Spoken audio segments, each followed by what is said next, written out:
Welcome to our Serious Brandy interview with Andy Garrison from Stone Barn Brandyworks. Andy makes brandy in Portland, Oregon, is also a valuable contributor to the Serious Brandy site. Andy, thanks so much for joining us. Yeah, thanks for having me. It's exciting.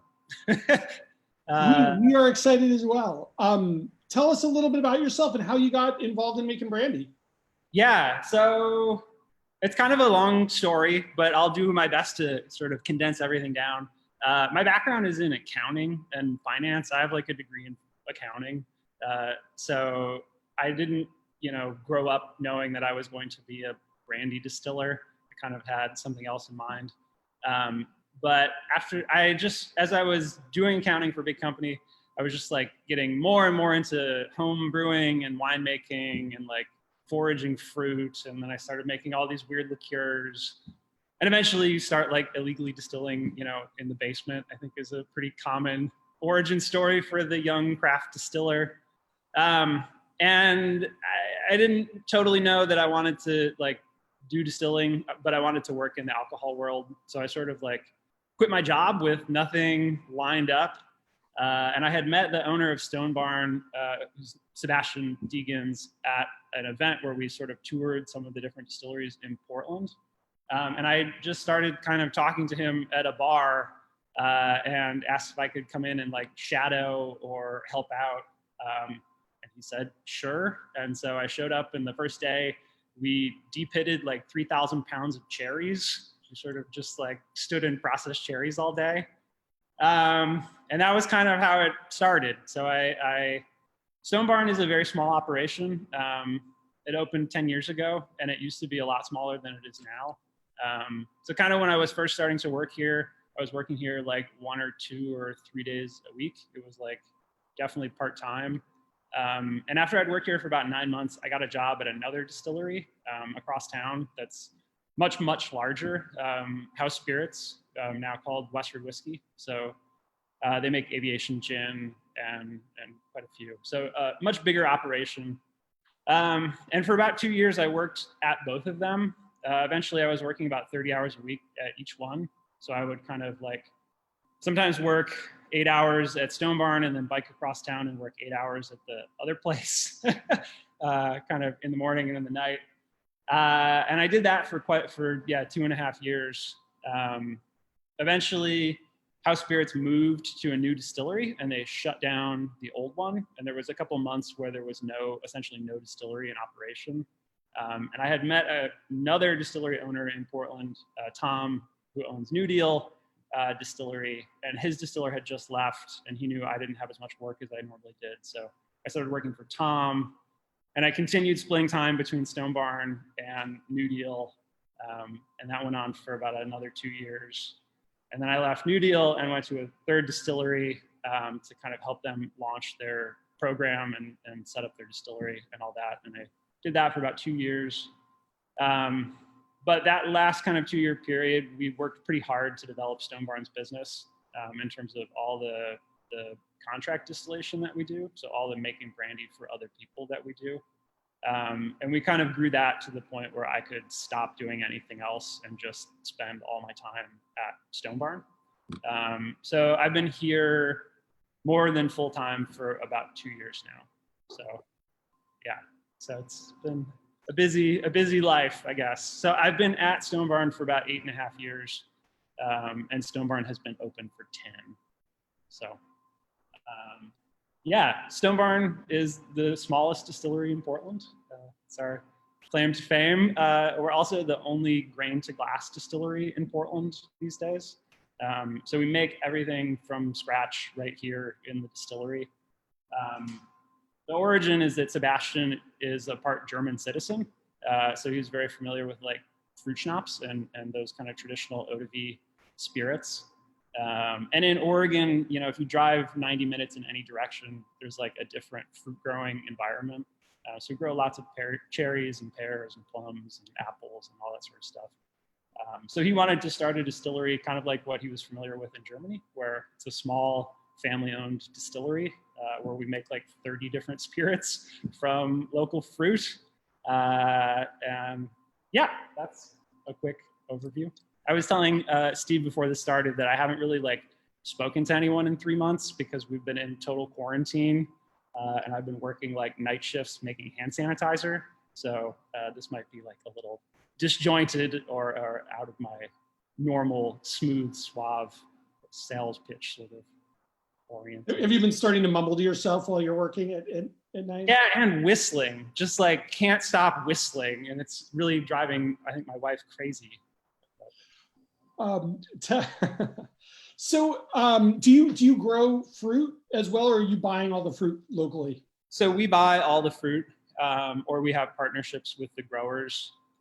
So yeah, we started quite small. The first spirit we were making was plum brandy, so an unaged plum brandy from locally picked fruit. I think because we're located in Southeast Portland, we're like inside the urban growth boundary. We're not a farm distillery. That's not kind of our business. But we work with probably 10 different fruit growers between kind of all the different fruits that we work with. It's all grown in Oregon and Washington, so pretty close to us. Washington is actually, a lot of the fruit in Washington is closer to us than the fruit in Oregon because Portland is right on the kind of divide between the two of them. So let's talk about the eau de vie first, because that's very different from what anyone we've talked to already makes. First of all, my understanding is it takes a lot of fruit to make eau de vie. Like how many cherries make a barrel of your Kirschwasser type? It's kind of mind blowing. When you think about it, when you think about like eating fruit versus eating grain, if you eat a loaf of bread, if you eat a pound of bread, you're like so full that you might die. It's like unimaginable to eat that much bread, but you can definitely sit down and eat a pound of cherries and then still have dinner, right? So it's just, there's a really different concentration of sugar in fruit versus grain, and sugar is ultimately what becomes alcohol. So yeah, it's kind of mind blowing to fill a full size barrel, because we also make whiskey. And we can talk more about that later or not, but to fill a full size barrel of whiskey, so like a 53-gallon barrel with whiskey, takes about 800 pounds of grain. So you can kind of visualize that. That's like half of a pallet that you might see at Costco or something. And to fill that barrel with apple brandy, it takes about 9,000 pounds of apples. So it's about 10 times as much. And that 9,000 pounds occupies about 15 times as much space. It's quite a, these are like up there. Let's see if I can point. Those are like 500-pound fruit bins. So each hold about 500 pounds. So it would take 20 of those to make a single barrel of apple brandy.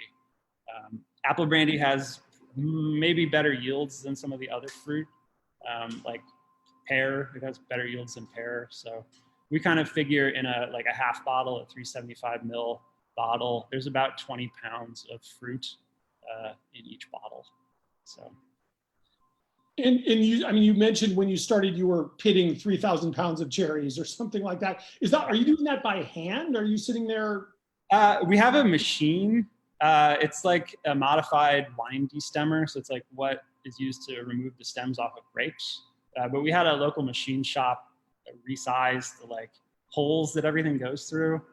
So we use that to destem and destone the cherries, plums, apricots, peaches. And we also use it in a slightly modified way for apples and pears to remove all the seeds, which is not totally common to making eau de vie.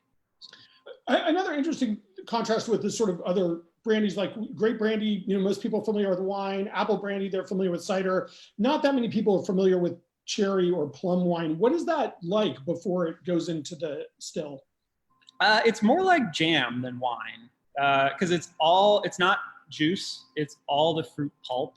So the skin, the flesh, everything together. So it looks more like sauce than cider. And we actually make most of the pear and apple from whole fruit as well. That's kind of the eau de vie tradition, rather than juicing it like you might for Calvados or for cider brandy in England. Yeah, it's a funny business. people in America are not super familiar with fruit brandy, and you can even go so far as to say they're not super familiar with fruit and like the flavors and aroma of fruit. So every tasting you do with someone is an adventure, because people often have no frame of reference, both to the brandy, and if you're like, this is made with a special, this is made with Comice pear instead of bartlett pear. People say, I don't know what pear, what is a bartlett pear? And you're like, well, it's the most common pear, in the country. You've probably had one. And they'll say, this doesn't really smell like pear to me. This smells like something else. And you're like, oh, I don't know what to tell you, because it does smell like, And how do you do that? Because that's a good point, because especially cherry, right? If you tell someone off the street, this is a cherry brandy, they're going to be expecting a liqueur probably, right? Not what a Kirschwasser tastes like. Yeah. So how do you approach that from sort of a marketing standpoint? We're not great marketers. That's not our forte.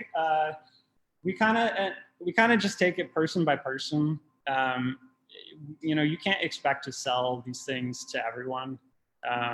Probably 50% of our customers are people who buy the like straight eau de vies of cherry, plum, pear. A big percentage of them either lived in Europe or are European in background. They've been introduced to them by someone else.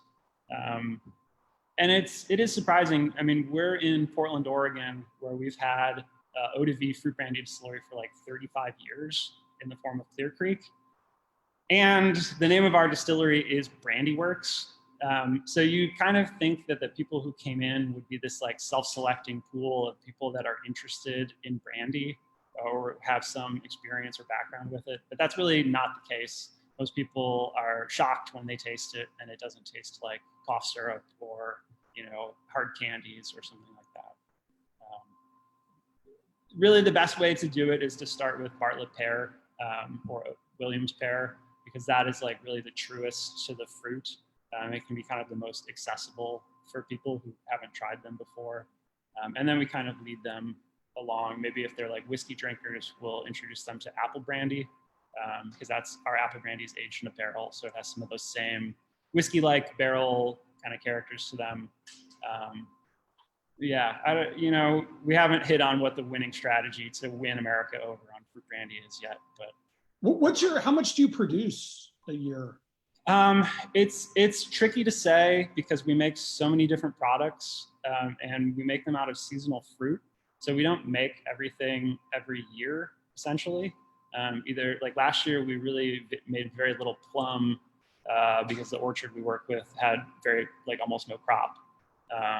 Similarly, this year we're not going to make cherry because I think COVID is like disrupting the cherry picking operation, and the guy we get cherries from is not going to have any.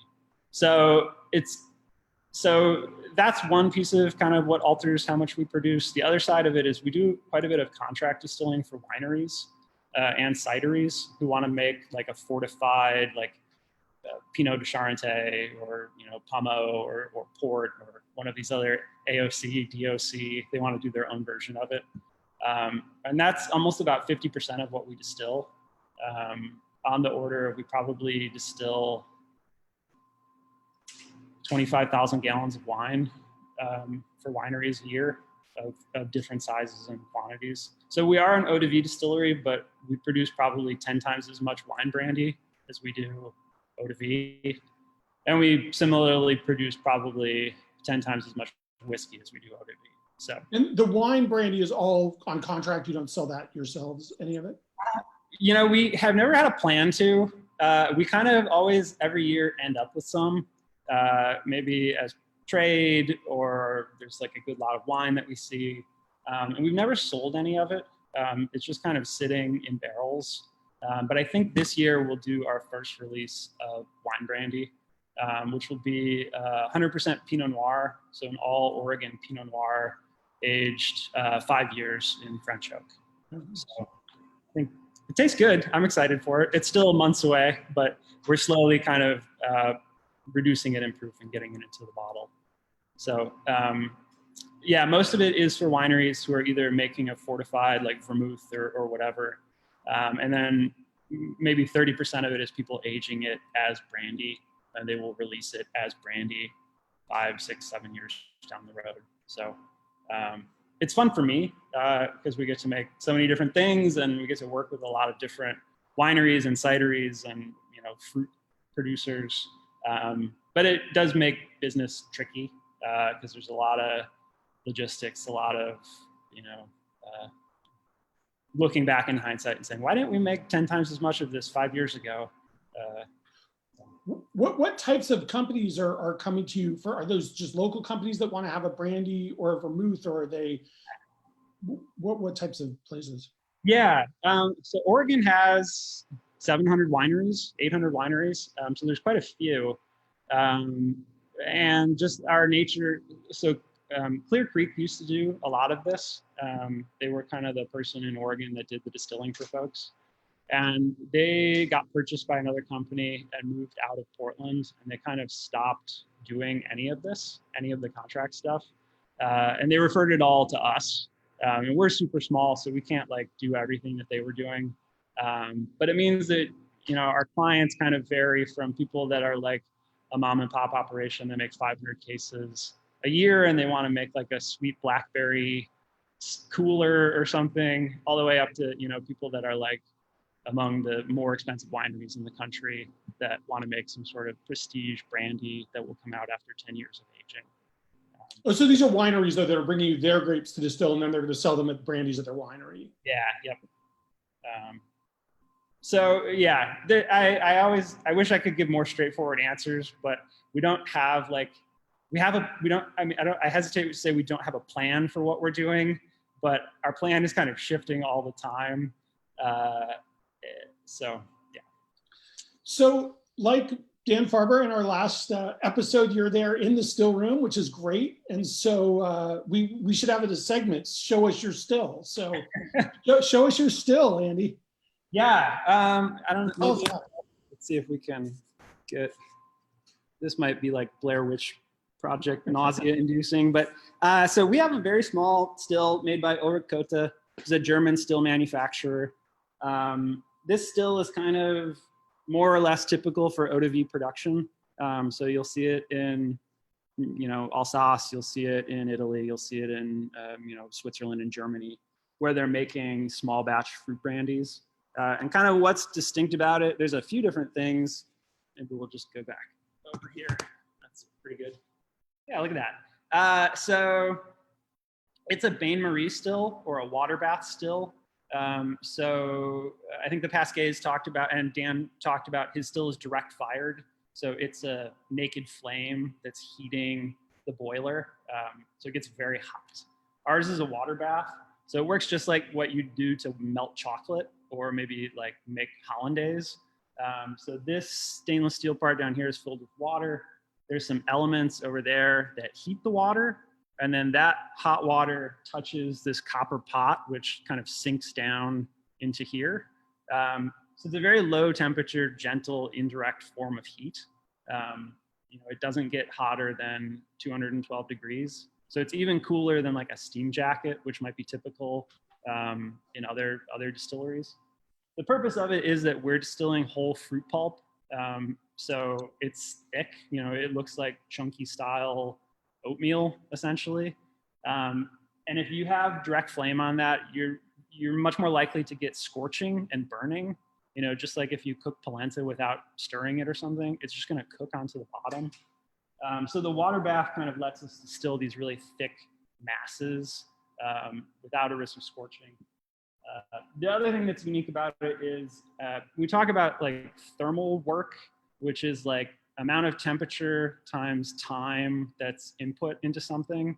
So if you think about cooking, it's the difference between sous videing something and cooking it on a gas grill. So we're exposing it to relatively low amounts of heat for a relatively short amount of time. So the fruit in there is not undergoing as much thermal degradation. You're not getting cooked fruit aromas, you're getting fresh fruit aromas. So that's kind of the concept behind it. It also allows us to distill grappa or grape pumice, where you've kind of moved from chunky style oatmeal to compost. You know, it's like, it looks like you could fill it into a garden path and walk on it, right? It's like a solid. So it can be hard to distill in some stills because of that risk of burning and scorching. So that's kind of step one, is the bain marie. Above that is a pot that's all copper and has an agitator. So it's a batch still. So different than the continuous still that Dan showed last week. Just people know how batch stills work. You put it in, you heat it up, eventually you're done and you have to dump it out. That lets us work, because it's small and because it's a batch still, we can distill very small lots of things. So if somebody has, 60 gallons of something, or, 1,000 pounds of fruit, we don't have to say no to it. We can give it a try, essentially. And I think these kind of are common in Europe because people distill all sorts of weird fruits there, where maybe you've picked all your villages, mulberries, and you only have enough to do one distillation. So having a small still helps. From there, we kind of go up. This is a column. So it's stainless steel on the outside. It's all copper on the inside. The stainless steel is just for like maintenance and kind of wear and tear proofing. So maybe we can zoom in here. That's not too bad. So inside each one of these is a huge bubble cap. And I might get a flashlight, but essentially the vapor is kind of traveling up the column, hitting the underside of that kind of pie plate in there, and then forced down up under the edge to boil up into the next layer. So you'll see when this column starts running, fluid accumulates down there, and then the vapor has to boil through that fluid to kind of go to the next level. So it's kind of like little micro distillations where the vapor is cooling and boiling and cooling and boiling. Eventually reaching the top, where there's this big plumbed mass of copper called a defeglimator, or a reflux condenser. So this has cold water flowing into it, and it's got tons of surface area that the water cools, and that vapor hits that and causes it to condense another time. And by kind of controlling the temperature up here, we can control how much reflux is occurring. Then the vapor travels kind of over through here into our condenser. So this is a big heat exchanger. So the hot vapor comes in up there. There's a bunch of tubes. Water travels through the tubes, and the vapor is in kind of the shell around the tubes. So the water is flowing up, and the vapor is going down, and that heat exchange causes it to condense and come out there at the parrot. I don't know, how was that? That was fantastic. Sometimes you're talking and you get kind of confused about what you're saying. You're like, where are we going? Up, down? What's happening? So. And how many times do you distill? So it depends. The still is really designed to do single pass distillation. And that's how some people operate them. We often end up double distilling things, or we'll do a mixture where we'll do a single pass distillation and take a very small fraction of it that we think has a very pure character, a very strong fruit aroma. And we'll collect all the rest of the alcohol and we'll distill that a second time. Because the still has only 3 plates, which is not very much. So from a single pass, we can get a relatively strong, pure spirit, but it's not that pure. It will still contain some kind of maybe elements that we don't like that add kind of a sharpness or an astringency or something like that. So the combination of single and double distilling kind of makes it a little bit easier to work with. And is this the only your only still? Everything is distilled here? Everything is distilled on that, yeah. So for something like grape brandy, where most of us are more familiar with it being done in a cognac still or Armagnac still, is there a difference in the flavor of grape brandy distilled in this type of still versus those other brandy stills? I think there is. Whether it's a better flavor or a worse flavor, I think time will tell. It's, as you probably know, it's not the most traditional still for making grape brandy. There are people that do it, but Germany is not renowned for its grape brandy. I don't think that's necessarily because of the still. I think that's because of some other things that they do. But essentially, the brandy that we get is quite a bit stronger than what you would get from a traditional cognac still. With how we operate everything, the brandy comes out at about 75% alcohol. So that's somewhere between, you know, maybe an Armagnac still, it comes out as low as 52%. So it's quite a bit stronger than that.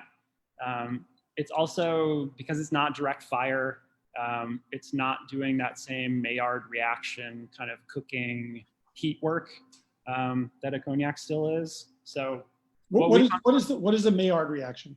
And I might not be pronouncing that right. I'm sure someone will chime in. It's like what makes a steak brown when you heat it.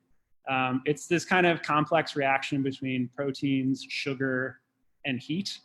So it's kind of like people in Scotland, they say, you know, Glenfarclas's direct fire stills make everything have this special character, this gutsy, robust taste. That's mostly Maillard reaction compounds.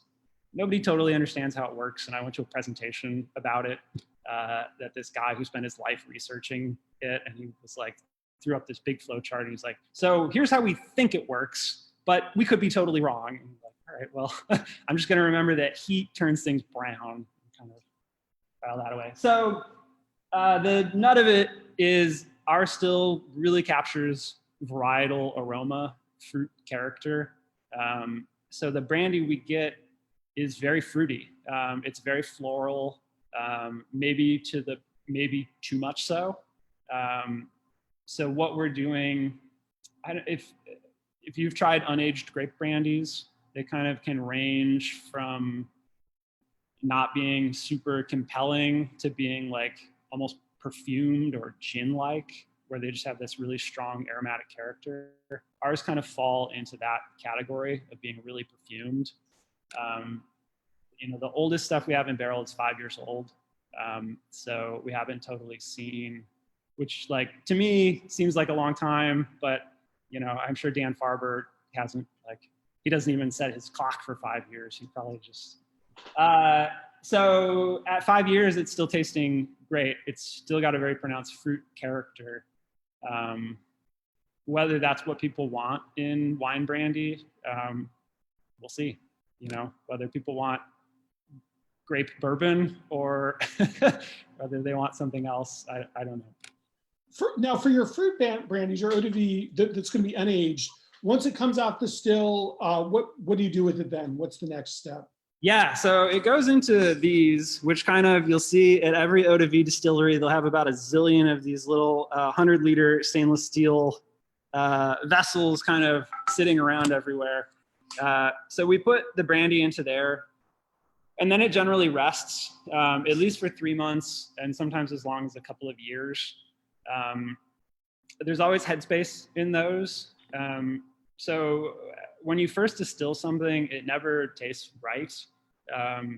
There's a really nice way to say it in French, but it has like the mark of the still, or like the taste of the still, where it just like, I don't know, you think you started with great materials and did everything right, and you taste it and you say, oh, I kind of fucked this up, or like, this isn't tasting the way I think it should. And so you put it in a stainless steel vessel with some headspace, and you come back in 6 months and magically you say, oh, this is great. I don't know why I thought this was so bad when I did it. It's got everything I thought it would. And eventually you just do that enough that you're like, well, I don't know exactly what's happening, but it needs to like sit and have some oxygen exposure for a while before we do anything else with it. So that's the clear eau de vie. We eventually, after it's rested for a while, we kind of start breaking it down or proofing it. So slowly introducing filtered water, kind of bring it down to the strength we want it at. Fruit brandies often have an issue with clouding or haziness, especially pear. Pear can be quite oily. So you need to really slowly add water to it to bring it down to kind of prevent some of that haziness from forming. And then most of the eau de vies need to be like chill filtered as well. We chill filter at a pretty high temperature, so it's not that intense. It's just, they don't really need to be, and maybe if we bottled them stronger, we could avoid that.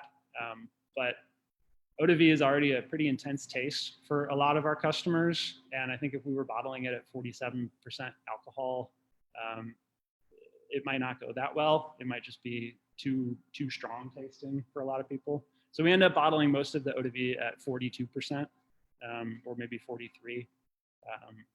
So the process from when the fruit comes in to when we get it into the bottle, the fastest we ever really do it is about 6 months, 6 to 9 months. The slowest is,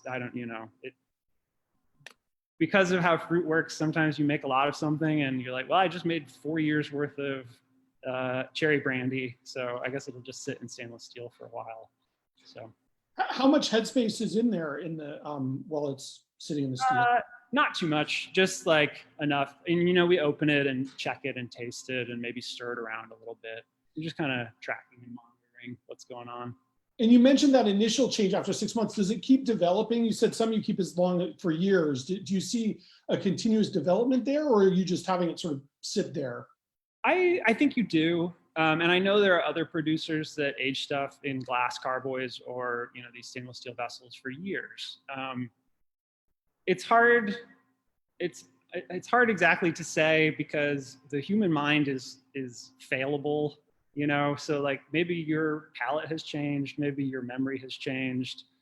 And if you're like trying to compare it between, 2 years in glass and 6 years in glass, those are different years. Those are different vintages. Those were distilled, so it is tricky to say, but I do generally think it brings softness, roundness, mellowness to the brandy. It takes off some of those sharp edges, particularly with apple. If we were ever to do an apple eau de vie, I think it would need to be in stainless steel for quite a while to get rid of some of the sharpness. Apple is just a very sharp spirit. And you find that even in aged ones, that it's like, can have a lot more attack than some of the other ones. So. It's interesting, and I know you mentioned that, like for instance, Rochelle in Austria, I know they'll age for 10 years in glass. Yeah. Sometimes, yeah. And it's interesting because for people, a lot of our people come from whiskey, and the sort of the line there is things don't develop in non-reactive containers, right? So I don't, everyone's got their own opinions. And as someone who's like trying to learn distilling, you just have to listen to what everyone says and then, see what makes sense to you. I think a lot about cooking is a very common kind of reference point for both me and Sebastian, the owner. And you read stuff in cookbooks where they're like, use the best quality tomato. And you're like, oh, duh, who wouldn't do that? Of course. But you don't really know what the best quality tomato is when you go to the grocery store. It takes a long time of handling tomatoes and cooking them. And eventually you have this moment where you say, oh, that was what he meant. He meant use this tomato, not that tomato. And so I find that all the time for fruit brandy and brandy in general. People will give you this advice let it age with headspace for several years. And at first, especially if you come from a whiskey background or something like that, you say, well, that's some peasant tradition, or that's nonsense or marketing or whatever. But you run into enough people that do it, and you taste enough things, and eventually you say, oh yeah, I see why he said that. That makes perfect sense to me now. So I do think it changes. Maybe it's subtle, maybe it's not subtle. I think it depends a lot on the fruit and how it was distilled. What about chill filtering? Do you notice a difference before you chill filter and after you taste both? And is there a difference there? I generally do. It would be nice to get away from chill filtering, but I think for certain products, it's pretty tricky to do so. I think it's super common in the world of fruit brandy to chill filter if it's at a lower strength. I think how you do the chill filtering has a big effect, both the temperature that you do it at and the medium that you filter it through.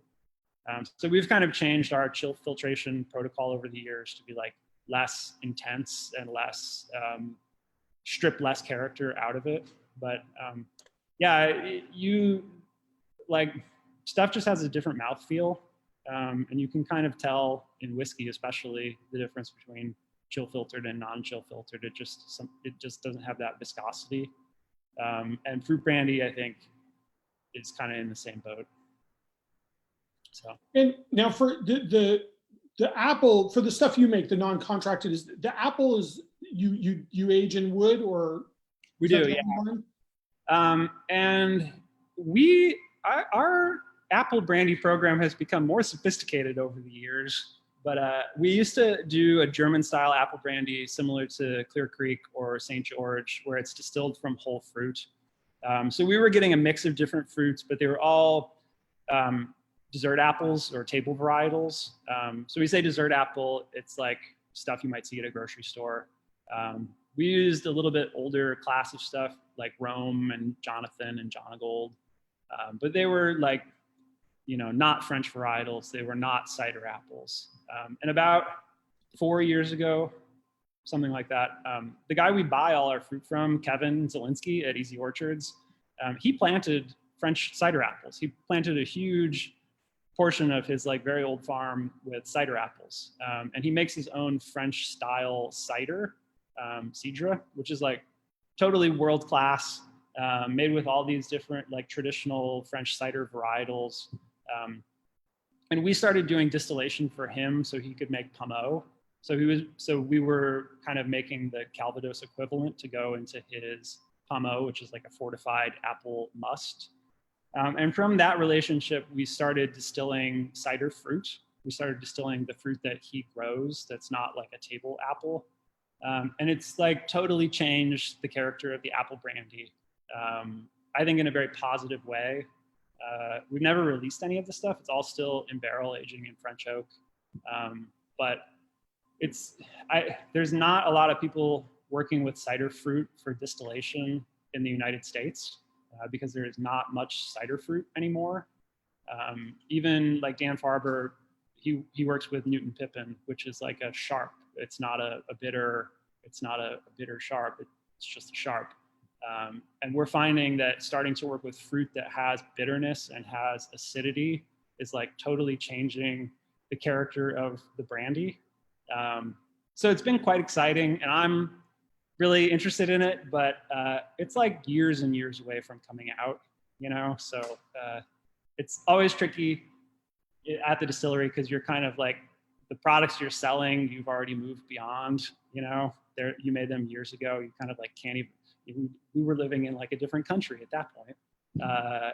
And the stuff you're really excited about tastes bad because it's not finished. But it's years away. So you're like, have to be careful that you spend too much time hyping what's going to come out in the future versus what you actually have for sale.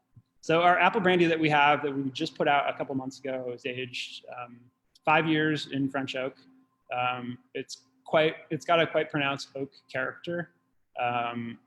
And it's nice, but it is made with dessert fruit. It's made with mostly Jonathan and Jonagold. So, where do you get your casks for them? All over the place. You'll kind of see, well, a lot of our barrels are not here anymore. They're aged at an offsite warehouse just because we kind of ran out of space. So most of the stuff we have here is like, we make quite a few of our liqueurs in oak. So a lot of the stuff here is like project barrels. But there's a local company that refinishes wine casks. It's the shave toast rejuvenation process that you see in the whiskey world that like Jim Swan talks about, where they take a cask and kind of shave the inside and then retoast it. So we use that when we want to work with French oak, just because the pricing of French oak is like pretty punishing. Where like a new bourbon barrel, if you don't want to, you can pay $150 for a new bourbon barrel, a number 3 charred American oak barrel. Probably the cheapest new French oak barrel you can get is about $800, and it goes up from there.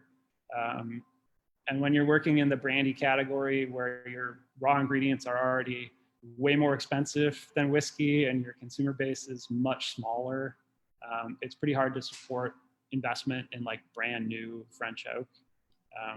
So we have probably 25 new French oak barrels, but they're all collaborative project or contract project or stuff like that. And then for our own use, we get these sort of rejuvenated French oak barrels from Rewine. So they still can. Oh, go ahead. How big are those barrels? They're whatever size we need them to be. So the apple brandy that we just released came out of what would that be called? A quarter cask. So it's it's 36 gallons. Because they take, and they look weird. They look super strange because they take full-size barrels and rebuild them into smaller barrels.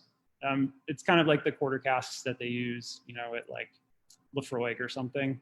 So it is the length of a full-size. They look like I could maybe go try to find one, but they look like a cigar. They're like super long, or they're a buoy or something. They're very unusual looking.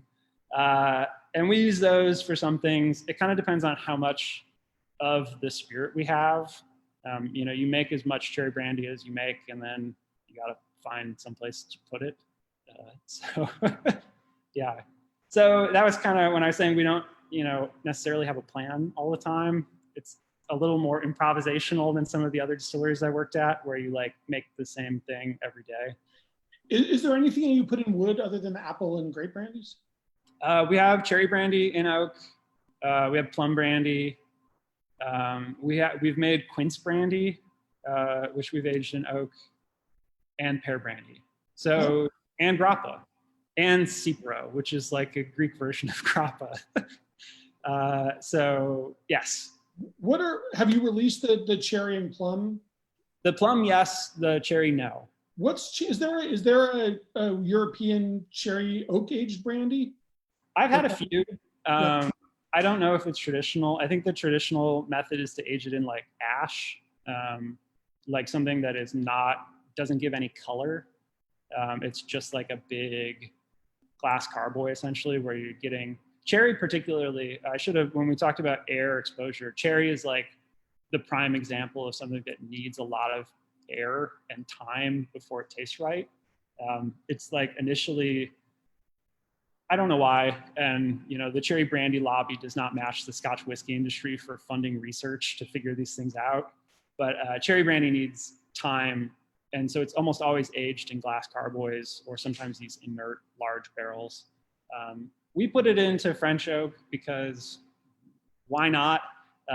Over the course of, we kind of sat down and realized that we had like 10 years worth of cherry brandy. So we figured we should try some stuff with it. So some of it is in French oak. And then we used a big chunk of it to make a mushroom flavored cherry brandy. So we redistilled the cherry brandy with foraged matsutake mushrooms, which is almost more of like an art project than a commercial spirit. So say that again, what you did with the mushrooms? So we made cherry brandy out of a Rainier cherry, which is like a yellow cherry. So it has kind of a different character than typical cherry brandy. And then we foraged several $1,000s worth of matsutake mushrooms, which is like the pine mushroom.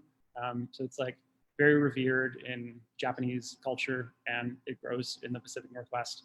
So and the owners of Stone Barn used to be, they still are, big mushroom foragers. I sometimes work on the weekends so that they can go off and like pick mushrooms. So this was cherry brandy. We distilled it once. We soaked foraged matsutake mushrooms in it for about a year, and then we redistilled it a second time.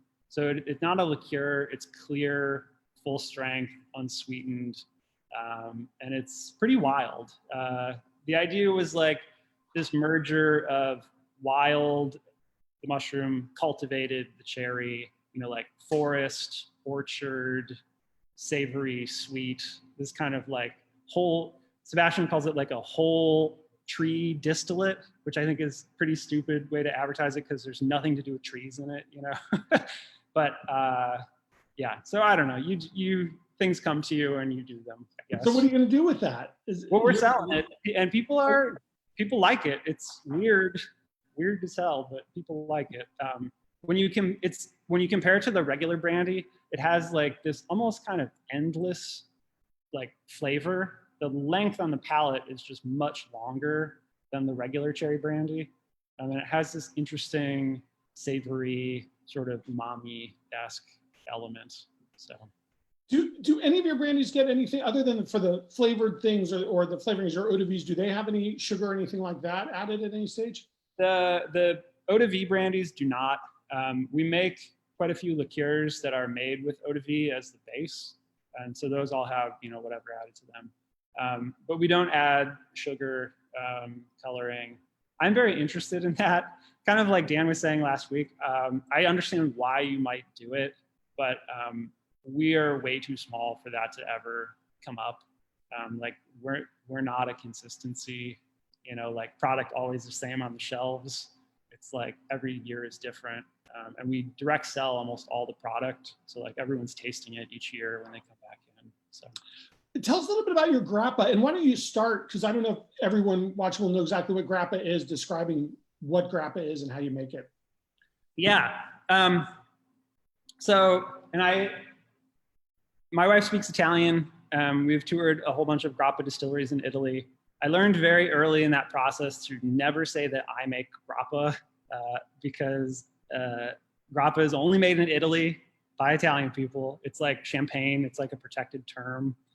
Unfortunately, we don't really have a good word in English to talk about it other than saying pumice brandy, which sounds awful. It sounds like you're distilling it out of like stones or something. So grappa is a distillate made out of essentially the leftovers from the winemaking process. Leftovers is not totally the right word, but when you make red wine, you take the grapes and you crush them, and the juice and the skins all sit together, and the skins kind of impart their color into the liquid, and the sugar turns into alcohol. But eventually you put it in a press and squeeze all the liquid away, and that's now your wonderful Pinot Noir wine. And you're left with these like damp, slightly alcoholic grape skins that just have this kind of moisture clinging to them that you can't press off. And so the tradition is you put that into a still and you heat it up and you evaporate all that little alcohol droplets off. And it's kind of one more way. It's like nose to tail butchery of the grape. You're able to get one last little nice thing out of it. So like every winemaking country in the world makes something similar to it. I think grappa is just kind of, for my palate, grappa is often the best. It's one that's seen more kind of refinement and development. There's certainly bad grappa, but like I think there are grappa producers that make like some of the greatest spirits in the world.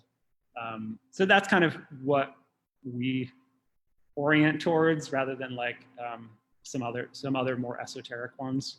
Mart is the popular one here from France. Yeah. Yep. So our still is like not totally what it would look like in Italy, but it's not so far off. And very usefully, it's a bain-marie, so that water bath. So when we make grappa is a very seasonal activity. You're making it in conjunction with another winery. We are lucky that there's actually a winery like one block away that we're pretty good friends with. So when it's harvest time, they text me and they say, hey, we're gonna run the press now. So we bring our bins over, put them under the press. They squeeze the juice off. The grapes, the skins fall into this bin. I push them down the street on a pallet jack, and then we shovel them into the still and cook off the little bit of alcohol that remains. So it's pretty labor intensive, because after you shovel it into the still, you have to scoop it back out of the still while it's like boiling hot. And it's also one of these 500-pound bins filled with grape skins makes like 10 liters of grappa. It doesn't make very much. So you have to do quite a few distillations to kind of accumulate enough. I really like grappa and I like making it. I like how hard it is to make, both like physically, and it's really hard to make it good. So it's like my challenge every year to myself, where you think about it, for like 2 months in advance. Here's the wineries. We don't always work with the winery down the street. We work with quite a few other ones. You do different grape varietals. No one's ever taught me how to distill grappa. So every year you're like changing the parameters on the still and changing how you heat it, and all these little wrinkles. And the hope is that it comes out good. Do you age it? We age most of it. Yeah, we sell some of it as just aged in stainless steel, but most of it right now is barrel aged. And most of it is Pinot Noir, because that 70% of the grapes in Oregon are Pinot Noir. But we've also done aromatic whites. We've done Riesling, Muscat, Gewürztraminer, Pinot Meunier, Petit Verdot, Merlot, Malbec, Vedra, Chardonnay, Chenin Blanc, Gamay. So we've done, I like wine, and there's like all these hipster winemakers in Portland. So you sort of meet up with them and make grappa. And your grappa or your pomace wine is also, that's the base of your ouzo style. Yeah, or Cipro. Yeah. So the Cipro is a Greek spirit made from grape pomace. And in certain regions, it's redistilled with aniseed. So it gives it that kind of anise character and maybe other botanicals. We originally called that ouzo, but it was different than most ouzo because it had no sugar added to it. And most ouzos, super sweet. And eventually the American government told us that it's not legally ouzo because it doesn't have any sugar in it. So we went through this process of changing the name to Cipro, and we made new labels and everything. And then the Greek government came to America and said, ouzo doesn't have to have sugar in it. You need to change your law. So like right after we changed our label, the TTB changed their stance in response to like complaints from the Greek embassy. So we could have kept the ouzo label, but I don't know. People kind of hate ouzo. Like it has a pretty bad, it's like up there with grappa for people having like, they're just like, I'm not going to try that. So calling it Cipro, you kind of like sneak it under people's awareness. They don't know what to expect. So. And for the liqueurs you make a Nocino, you make some other liqueurs. Are they grape brandy based? They all have a different base, which it's every time I think about it, it sounds insane, and it kind of is. But we make maybe 10 different liqueurs from seasonal fruit. We process all the fruit here, and we make a different distillate for each one of them to kind of accentuate the fruit character. So the Nocino is like a traditional Northern Italian green walnut digestif. It's made with like unripe walnuts. And then I don't know what you'd use traditionally, probably vodka, but we use rye whiskey and Pinot Noir brandy. So we use like an aged Pinot Noir brandy and a rye whiskey, and we make the whole thing in barrel. For like some of them, they are obvious. Like we make a pear liqueur. We use pear brandy as the base for that. We make because we do make grape brandy, we kind of use that as a base where we want something that's more neutral and delicate. But pretty much all of the liqueurs, we make something called a Geist, which is like where we take spirit, infuse fruit into it, and then redistill that to make a clear, spirit with no fruit extract in it. And that adds kind of the signature perfume and flavor of the fruit to the brandy.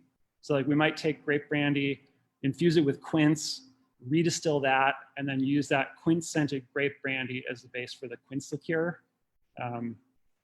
Multiply that times 10 for all the different fruit that we do, and you end up seeing why we have so many like carboys and stainless steel canisters and stuff that maybe we made 2 years ago one time, and now yeah.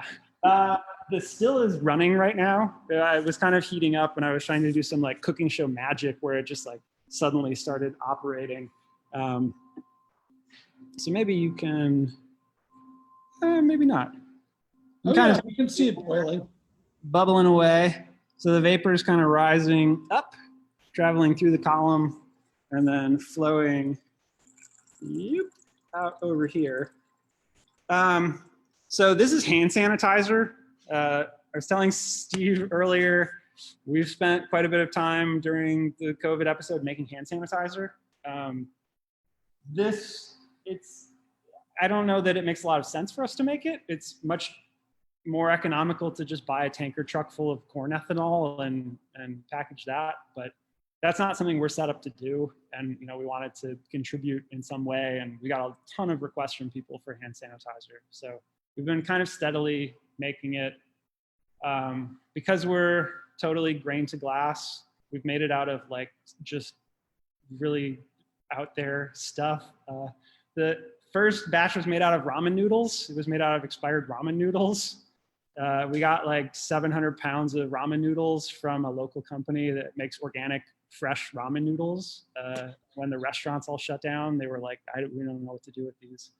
So I love that ramen noodle hand sanitizer. and it smells noodly. You spray it on your hands and you're like, it's like I'm in the noodle shop. Will we be seeing at the end of all of this Stone Barn ramen noodle whiskey or? Yes. Well, so it's been in barrel for about 3 years. So it wasn't our first time distilling ramen noodles.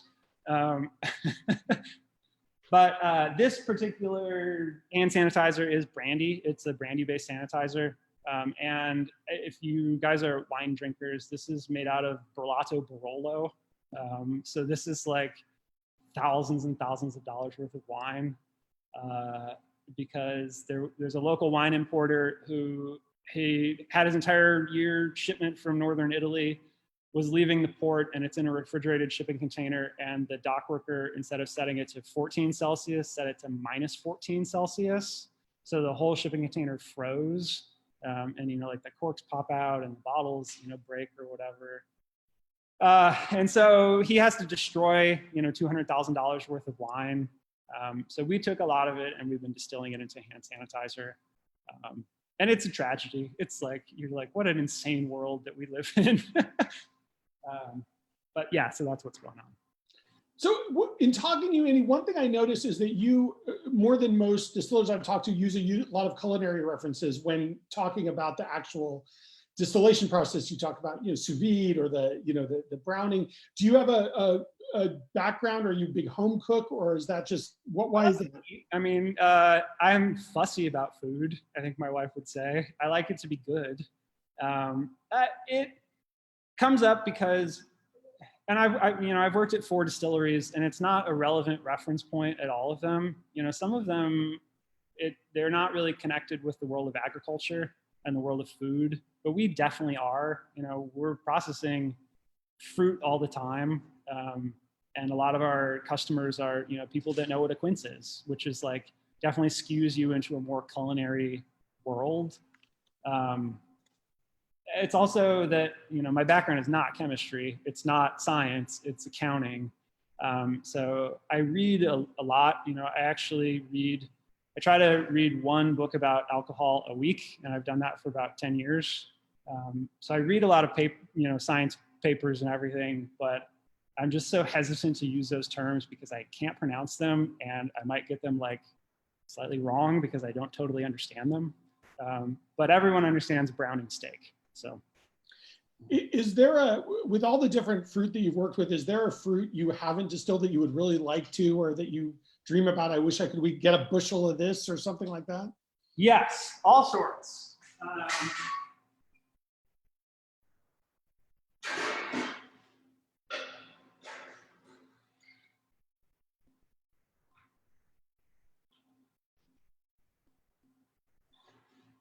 Sorry.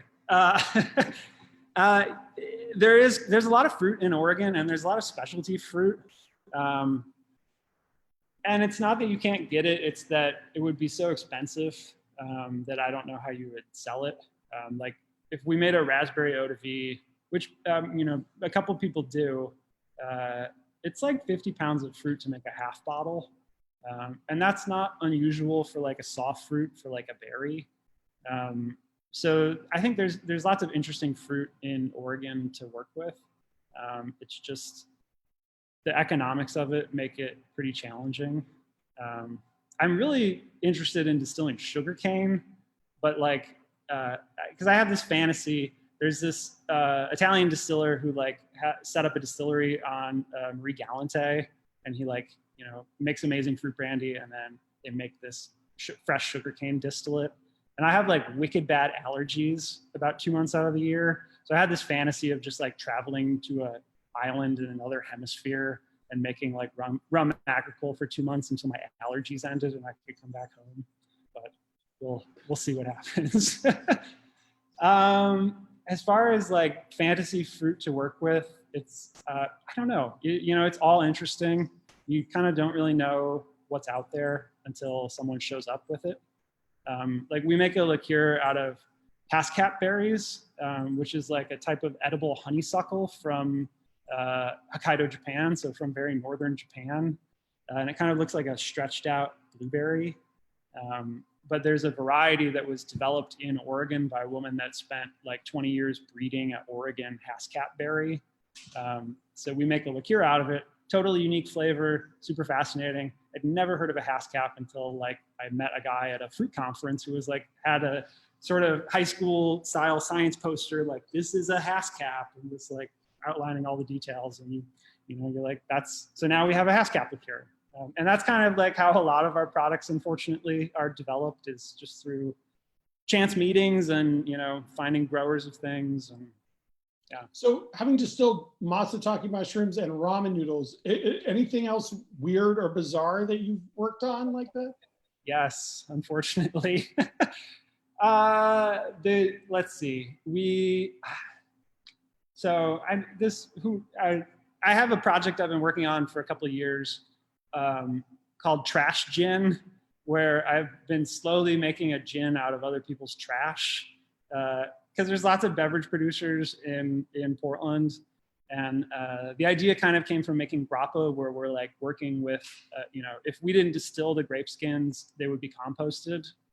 So it was like, where else can we kind of jump into this process and grab a raw material and get something out of it when somebody else is done with it? So in the course of distilling that, we distilled pineapple pulp, which was used to make tepache, which is kind of like a low alcohol pineapple cooler. We distilled cherry cider, which was fermented with yogurt instead of yeast. So they made a lacto culture and fermented it with yogurt. That was really interesting. We distilled pomegranate cider that was like pomegranate pressings left over from cider production. And probably the most interesting one was we attempted this spirit called Brandyworks, which is like a traditional, I guess, Slovenian juniper berry distillate, where you make brandy out of juniper. Instead of like flavoring the brandy with it, you ferment the sugar that's in the berry. So I used to work at where they make aviation gin, and so they generate 50 pounds of juniper berries a day. So we collected several hundred pounds of juniper and mashed them and fermented them and distilled them and made this juniper brandy out of them. So we took enough juniper to make like 1,000 liters of gin, and we made 10 liters of brandy out of it. And it's like the most intense thing in the world. It's undrinkable. You just dip your finger in it and try it, and it tastes like Szechuan pepper flavored toothpaste. Like your whole mouth goes numb. It's really intense. Does it have a gin flavor? Do you get that gin flavor from it, or is it? But it's like if you smell citrus, and the citrus gets too intense, it becomes cleaning product in most people's minds. It's like that, where it's like juniper, and then it spikes, and you're like turpentine, or like it's really something. So all of these components come together in this trash gin project, which maybe we'll release someday. So the juniper is going to go in there. It is going to go in there too. That's what makes it gin. That was kind of the. So we've done quite a few. What else do we do that's weird? That's not what I should focus on, but that's when we do the grappa each year. We have a harvest party because there's a tradition in France. So it's a solid. It's a cake of grape skins. But you can cook food in it. So we get sausages and you bury it in the grape pumice, and then it cooks with the alcohol steam. So eventually, during the distillation, you throw the door open and pull out these sausages that are cooked in alcohol fumes, and they're like purple from all the grape skins touching them. And we cook potatoes, and it's like a whole big harvest dinner that we do. So. Wow, I've never heard of that. That's interesting. We brought it up to this distillery in France, and he was like, "Oh yeah, there's a special sausage you use. It's like this shape, and it's got a different type of skin, and there's more fat or less fat in it." And so it wasn't our idea, but we've kind of ran with it. So Andy, this has been fantastic. Thank you so much for joining us. A last question I want to ask you is, where, I know you're local, you sell in Portland. Is there any way for people outside of the area to get a hold of your brandies? Not really. Uh, we are distributed some of our products in Oregon through the Oregon liquor stores. We recently got the ability to ship within Oregon as well. And a select few of our products are available in a little part of Washington near Paulsboro. And then also we have some product that's available in Tokyo. Tokyo, yeah. And we are shipping brandy actually to a California liquor store who had a request for some aged grape brandy. So that'll be kind of actually our first release of grape brandy. I don't know the name of the liquor store, which is not very professional. It's not like I've kind of blown my marketing opportunity right now, but we'll be releasing, it's a 3-year-old Pinot Noir brandy in California. Where, do you know where in California? No, I should, but I just make it, you know. All right, but for now, the best way to do it is to go to Portland. Me up and come visit. Yeah. So. Very good. All right, thanks so much, Andy. This has been really fascinating. Yeah, thanks for having me. All right, bye. Take care.